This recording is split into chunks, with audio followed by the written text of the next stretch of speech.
Hi, everyone. I'm Chuck Murphy, and I'm joined by Maggie Bright today, as usual. We're always Hello, always the everyone. two of us, right? Um, and today we're going to talk about qualitative research in 2025. Let's going to frame this. Where are we going? And I think the question we've been pondering lately is, obviously, if you were to go back 10 years, almost 100% of our qualitative research was done in person in some way. And then over the last 10 years, especially over the last 3 years, we accelerated very quickly into there was points where 100% of our qualitative research was done through some digital medium. And now we're seeing a resurgence in in-person requests and projects. And I was just kind of curious. I was trying to put the hat on. If I owned qualitative facilities, would I be investing and opening up more because a lot of them closed during COVID? Or are we on the way back to something like a 50-50 split? Or are we going to stay in this zone where digital is the de facto? And so I just thought it would be an interesting conversation to discuss that, since it's such a key question for our industry. So I figure there's no one better to talk about that with than Maggie, right?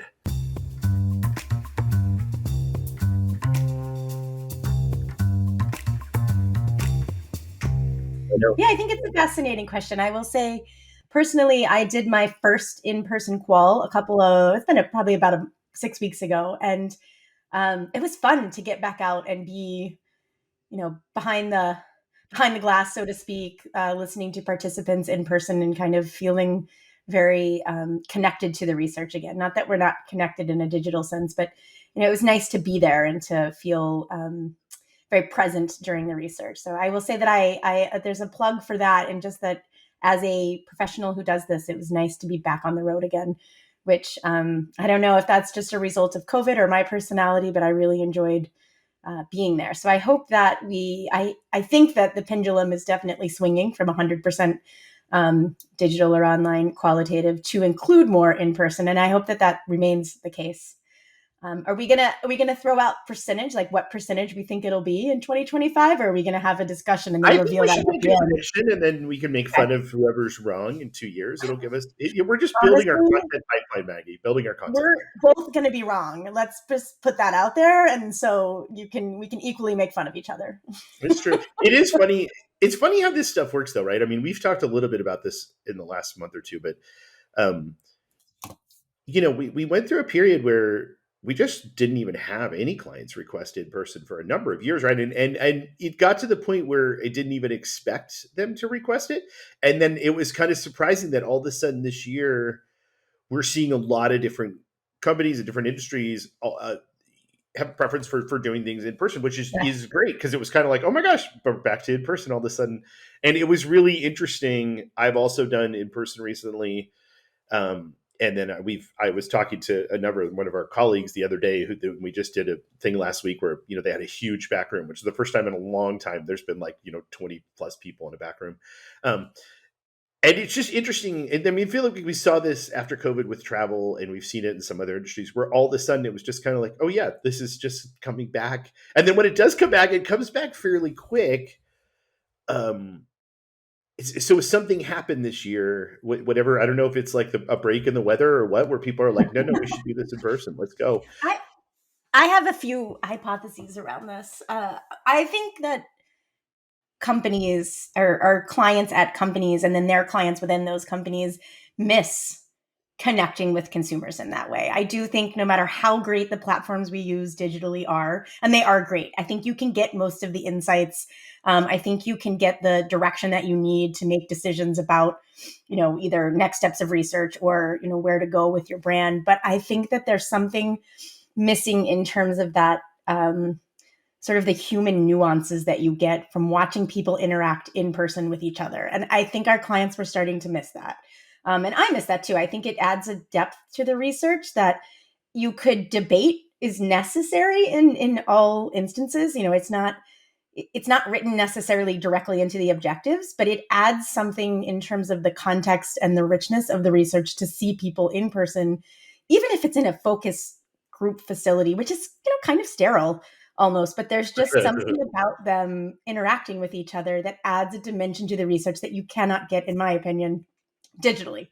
Um, I still strongly believe that most of our qualitative research will happen, through an online or digital platform. I think it works really well. I think that that was one of the benefits of COVID, is that the technology and the platforms that we use are really good. The moderators adjusted very quickly to be able to be extremely effective in those projects. And so I think I still think that way more than half of our research, qualitative research, will be done that way. Um, but I think that there are certain projects in which it just makes so much sense to actually connect with people, and whether that's traditional focus groups, or I mean, think of how much more richness you can get in an ethnography by just being next to the person that you're interviewing. And I think that stuff is coming back, and for good reason. I will say, though, I think that there's a challenge ahead for the facilities that are still in business or are going to come back to business, because I felt like they were out of practice when we went there in person. There's no And I question. think they'll quickly pick back up, but there was a marked difference in terms of the efficiency of those facilities from pre-COVID times. And, I applaud them for staying open, so I certainly don't want to criticize, but I think that there's some room to be made up just in terms of the logistics of in-person research. Yeah, no, I mean, there's no question that it's different, um, and it's so hard for it's hard to, it's like anything else, like it's hard to be in practice if you haven't had as much, Yeah, like they just haven't had the reps, they haven't had as much time with people there. It was no, like we both talked about this before, but it was noticeable being in facilities this year, how different it felt than pre-COVID. And it's understandable, and it's like I feel bad for them. Like yeah, we were really lucky that we're in an industry that was able to do everything remotely, and it's some of these people got hit really hard, and it sucks. yeah. Um, Do you have just a out of guess? curiosity, you think the majority in 2025? What's your number? I wrote down a number because I What's didn't your want number? to be swayed. So you should write yours down before I say mine out loud. Okay, I will write mine down right now. I have a range, so if you want a range, that's fine. I wrote an exact number. Oh wow, You have to does write it an have? exact number, otherwise we can't figure out who was All right, close. fine, fine. I will write an exact number. Um, I, okay, I've written the exact number. I've circled it. I think 25.4% of our work will be in person in qualitative in the future. Is that really what you put? Did you put 25.4? I actually put 15 to 25%. Wow. So I put 75% digital. So wow, we have the exact same number. We do, except for my point four. Yeah, but I don't think we're ever going to get the answer close enough that we could discern Yeah, if the point four matters. I So think one out of every four projects. That sounds that right to is me. that's really crazy. And it's funny. I think you said this, but I want to say it too. The The best form of flattery, right? I'm gonna say it even more strongly than you did. Okay. There is no question in my mind that there are huge benefits to doing this in person. Um, Mhm. there's no question in my mind, and I think the uh, the benefits are even more for the non-researchers, for the stakeholders, basically, because I think we're so used to it. It reminds me a little bit of quantitative research, where I'm around quantitative research all the time. I could be very swayed by a chart, a number. Right? I know what goes into that chart. I know how hard it is to get a certain delta between two numbers. And so I could find that very compelling. But people that aren't around that stuff all the time just look at it and be like, so what? Like, you know what I mean? It doesn't impact them. And I think there's a similar thing that happens in qual, where like when you have stakeholders standing in the back room, especially together as a group, when you have multiple people, from in different roles, and they hear, even if it's a small group of 4 or 8 or whatever it is, customers talking about something, there's like a light bulb moment where then they start to see things, and then they get to share, that you know there's no question in my mind that happens in a different way. I always think of the whole movie theater example. Like, if you go and sit next to your friends in a movie theater, your cell phone is off, you're watching the screen, it's loud, it's big. You are experiencing that movie at the same time. You could go home and each watch that movie on Netflix, but you get up more, your phone might ring, you're not necessarily together. It's not quite, you may not have as much of a shared experience. Yeah, So I think I there's no question totally there. agree. I think too, what what what has struck me over the last couple of years, and I see this is absolutely not a criticism of any brand, is that I do think that there is some of the decisions that are made have become more business decisions and less sort of like human decisions. And that sounds really campy, but I think that we as a society, just we have less personal connection to other people in that society because of COVID, and therefore it's easy to make decisions without thinking through, okay, who is the actual end user, or what is the face of the person look like that's going to be touching this product and things like that. And I think the in-person qual brings that back in a way that a digital qualitative experience can't. And I mean, I don't know, I can't, put it into words exactly how powerful it is just to see people in a room talking to each other and seeing how their facial expressions change, and a lot of, their body, like the gestures they're making that you can't pick up online as easily because we're in these little squares. But when you're Yeah, in you person, you can physically see them turning away from other people or leaning in, or how excited their facial expressions are when they want to talk about a topic, or, when you're reviewing stimuli, which there's great platforms to review stimuli online, but when they are actually like reacting to an ad or those types of things, you get so much more if you're doing it in person than online. yeah, Um, there's no question. yeah. And having said that, I think there are still perfect projects to do digitally that don't require that sort of, emotional element to it. I mean, there's plenty of instances where, you can have a very candid and insightful conversation digitally, and it works just fine. And it is, there's a lot of efficiencies to that. And so I certainly don't, I would never say one is better than the other. I think they just achieve slightly different objectives.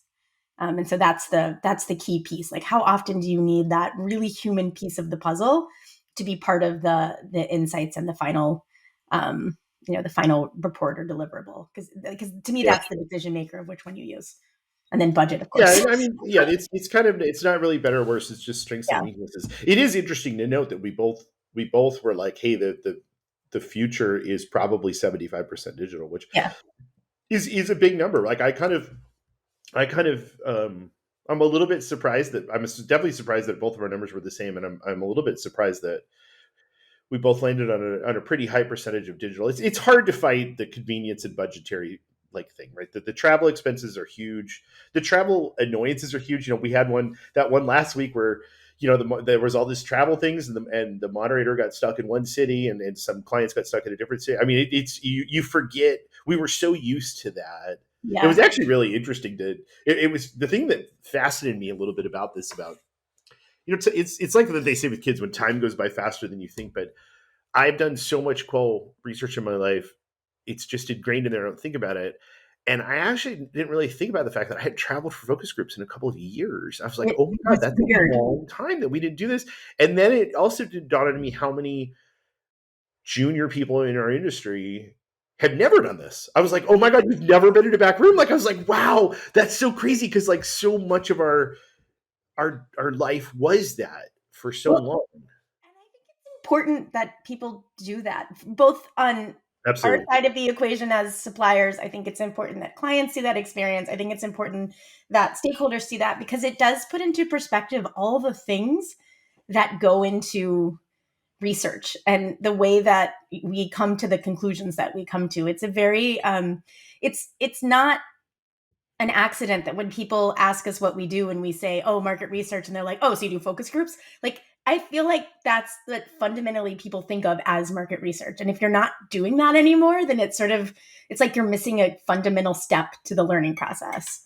Yeah. Um, And it's so interesting. I mean, Maggie, obviously you know this, but I've spent a lot of the last decade of my life working with a lot of different tech companies, and the tech companies are often have a very engineering culture, and market research is, it's not their forte the way it's not built into some of these companies the way it is some more traditional companies. Um, there's always this element of people that don't understand research that are just like, well, it's easy, you just ask them. And I always tell people, I was like, look, asking people is a big part of our job. There's no question, right? We ask people a lot of questions, and but there's a big part of our job too, which is, I don't think this gets said out loud a lot, but a big part of our job is deciding when not to believe what people say.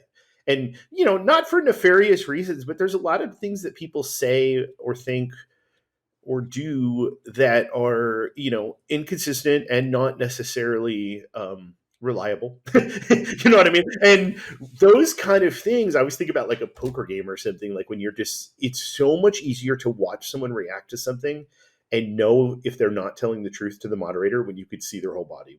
And that's a big part of what people like us do. It's like, hey, listen, I know they said they'd buy that, they're not going to buy it. Like, they're not, they don't like it. They're just being polite, and it's hard to do over Zoom. You can still do it a little bit, but it's harder. So you're I relying more totally on. agree.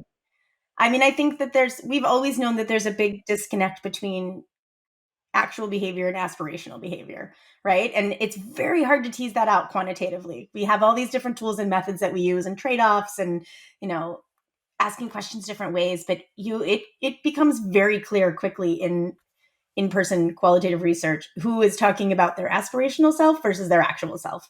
And there's some skill to figuring out that too. So if you haven't been sitting in a back room for a long time, you don't also hone that craft, which is really important to what we do as well.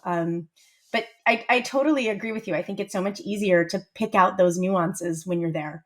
And the conversations in the back room are also, as a younger researcher, that's how I learned about how companies worked and brands worked. And like it built this great foundation of how marketing works across different companies and, what there's always a stated goal or a research goal for the project, but it helped me understand what the business goals were for the project or for the bigger picture. And I think that piece of it, once you get to know your clients better, makes you a better researcher on every project that you do for them in the future. And I really felt like that was such a fundamental piece of my education. Um, kind You're of learning learning. about You're learning. research. You're learning to be a professional. It's funny. Mhm. There's two things you said there that I want to respond to both, and I kind of can't have to pick one. But there's the that let's go with that part because I think this does dovetail very much with the conversation that's happening a lot now around remote work. Is that Yeah, when you have, in the case of qualitative research, you often have whole days, if not a whole week, sometimes multiple weeks, with this group of people that are tasked with making some decision, right? And there's a lot of downtime when you travel together and when you are in between, sessions or whatever it is, and you learn so much about how different roles work and how and what people care about. Um, and I think that that's a huge advantage of something like this. That it does dovetail into this work discussion, and some older people are like, "Hey, I'm worried if younger people only learn in a remote environment." And a lot of the younger people, it tends to be like they don't believe the older people oftentimes. And I think that like I'm an older person now, so I'm going to make a little bit of the older person case, but there is wait, that what am I? Am I an older person or a younger person? I'm an older person, you aren't can I? put yourself in whatever bucket you want. We don't judge here, but you're in Age is, the age you're is a younger, Mike. feeling. You're younger, but I'm on the younger side of old. it is true, right? You spend these weeks and you get to ask a lot of questions about like why do you think about this that way, or what's your role versus this role, because a lot of these is, when you get into some of these big companies, the departments and roles could be very confusing, even for people that work there. With like, what do you do? And it's interesting too that we're obviously on one side of this business. We talk a lot about that, but this benefit we're talking about, it applies to people that work at the same company too, because they often don't get to spend time with these people in different Right. roles, and so it is a really big thing. Now it does come at the cost of a lot of hassle, getting stuck in airports, and being out of the office and all that. So there is a downside to it. But I agree with you. I think I'm a very visual person. And so as I listen to focus groups, I take notes and I put them on stickies. And I mean, it's very sort of, it makes sense in my mind. I don't know if it makes sense to anyone else, but it's a way to collaborate in the moment in the back room and to get more creativity and to develop a report that is more reflective of sort of the holistic view of both the consumer, the client, the stakeholder. It creates, if done correctly, I think being in the back room together creates a much more impactful final deliverable and probably more, better decision making. It's funny. So I'm Depending on glad you what the went back project to it, is. because this is the second thing I wanted to talk about. I wanted to talk about this backroom idea from a different angle too, which is, um, we mentioned it earlier. We were talking about listening to customers, right? When you can see someone's whole body, you get a much greater sense for how they're reacting to things. It's much easier to read it, right? When you're in the back room, if there's something that you know, a customer or a moderator or a researcher thinks that a stakeholder doesn't agree with, when you're there together in person, first of all, it's much easier to see that, right? You can Yeah. see right there that it's like, oh, they don't agree with that. So now why? Now what? You can kind of, you have this time to say, hey, listen, okay, so the customer says your product is not a good value, like, and the, oftentimes there's a, even among businesses, there's a tendency to get defensive, right? No, it's a great value for X, Y, and Z reason. So okay, let's have that discussion. It's a lot easier in person to address the barriers that stakeholders in different groups have. And I always had it as a goal. This is like a, under the line goal that wouldn't be stated too often, but this is how I always thought about it, is on the big questions at hand. Traditional qualitative research would go Monday to Friday, right? Friday you're traveling home. And when we were leaving that airport Friday, I wanted to have consensus among the stakeholders for the big things. I thought for the top 3 to 5, like, hey, these are the big things coming out of this that I think. And if you don't agree, I want to know now why we're in person. Because later, if there's 40 people in the room, we're not going to be able to have this discussion. But if you don't agree with what I see, why? What do Yeah. you see that I don't see? Why? In person, you have that downtime when you're, could be sitting in an airport or sitting in a back room and debriefing and be like, wait, what do you see? And there are, this goes both ways, right? There's plenty of moments where a researcher sees something that, a marketer or product person might not. But then there's also plenty of moments where someone who's deeply in a category hears or sees something that someone like us who's bouncing between categories may not necessarily see. And it's like, okay, wait, let's talk about that. And while we're still there, we could dive into the next session or change the guide or do whatever we need to do to delve more about that. And I think that's another big benefit that too often on Zoom, it's like, okay, I've got a half hour between these two meetings. I'm going to go walk the dog, or I'm going to, whatever. It's just like people, they go in a different direction, and there's not that time where you argue about. Or it's just since they argue, you're in debate like different, Yeah. thoughts.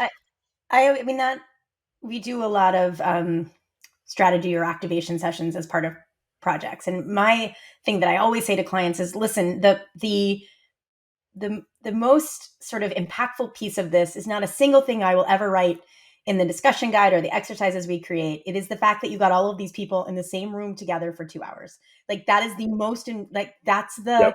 the key.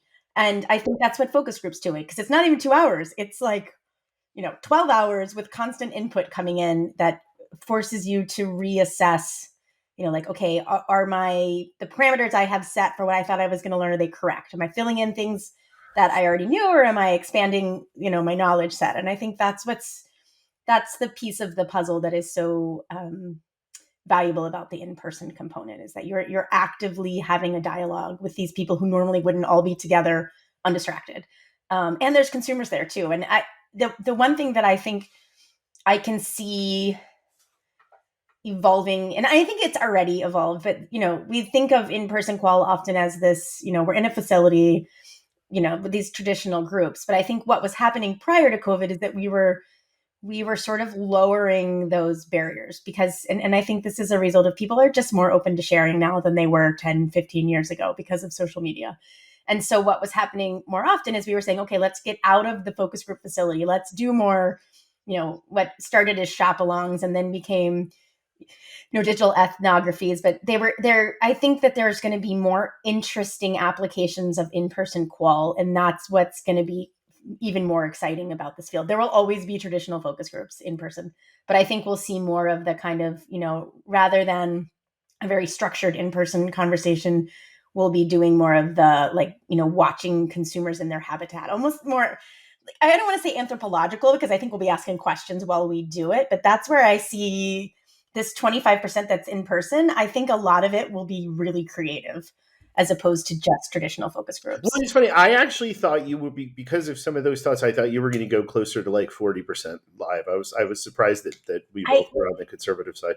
I think that the ease of doing it digitally is so compelling that it's going to be hard I know.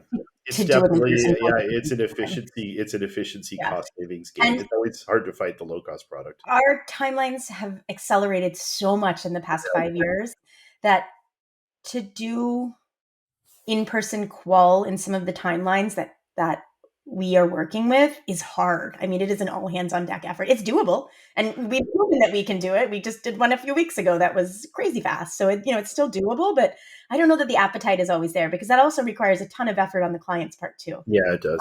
And so I just don't, you know, I think there will be applications for in-person qual more than 25% of the time, but I don't think the appetite is there for more. Well, and I think the best people at the best brands will. This is something that really took me a long time to see when I was younger in my career, but you already talked about this a little bit, but it's the what I've always thought is kind of the best people at the best brands want to be in person and know how to reach consensus relatively quickly in person. And so I think they'll always see that benefit we're talking about when you say like the biggest accomplishment is actually getting everybody in the room at once and agreeing that we're going to make a decision here. Because and that is very hard to do. Very few people could do that. So I think there's these really wise people that will see the value in that, and they will still pull to it for that reasons, even if there's a cheaper, more efficient way to do it. But that is a big, big benefit. Perhaps the biggest one is Yeah. is to be able to sit there and have the debate. And I was shocked by that early in my career. The first couple of times I saw someone really good do that, and it doesn't even necessarily need to be the researcher; it could be the stakeholder, right? But when you see people that are really good at kind of working across different groups of people and reaching a consensus in a way that feels very natural and holistic and not forced. And then I was struck the first time I saw that happen. And it's almost like you see a handshake deal made. And then 2 years later, when it's rolled out as a presentation, you're like, this is all a formality. This was all done 2 weeks ago. Like Yeah.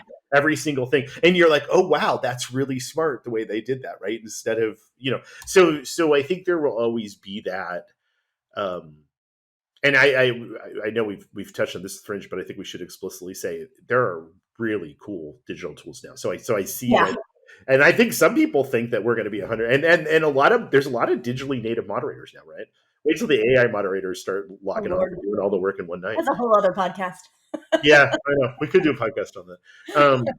I agree with you, though. I mean, I do think depending on the complexity of the project and the weight of the decision to be made, I think that's another key piece to whether or not you do it in person or online. And to Yeah. me, if you have this really crucial business decision to be made that is, fundamentally going to shift your business, or it's a something that you really need consensus on in the same room, like you almost have to do that in person, because it's harder to get there, like you said, through a digital platform. Although I Um, am thinking about now for the there was that project you did where you almost had the in-person war room and then they had the feeds coming in of people in different yeah, markets. So there could be alternative solves for that. But yeah, I think the most important thing here is that we both write down. I'm going to have Nicole hold us to this. In July of 2025, we're going to go back and we're going to make our best estimate and see how close we were to getting this okay. correct. Okay. Are we basing it on our book of business or on some more global? We've got 2 years to figure out how we're going to Okay. How we're decide going to measure how it. we're going to size this market and decide Okay. if we were I right. love That's it. going to be our job. But I love it. thanks for 25%. taking the time to talk to me about this today. This was fun. Anytime. This was great. I could have gone on for hours, but I won't. All right. Have a good day, everyone. Bye.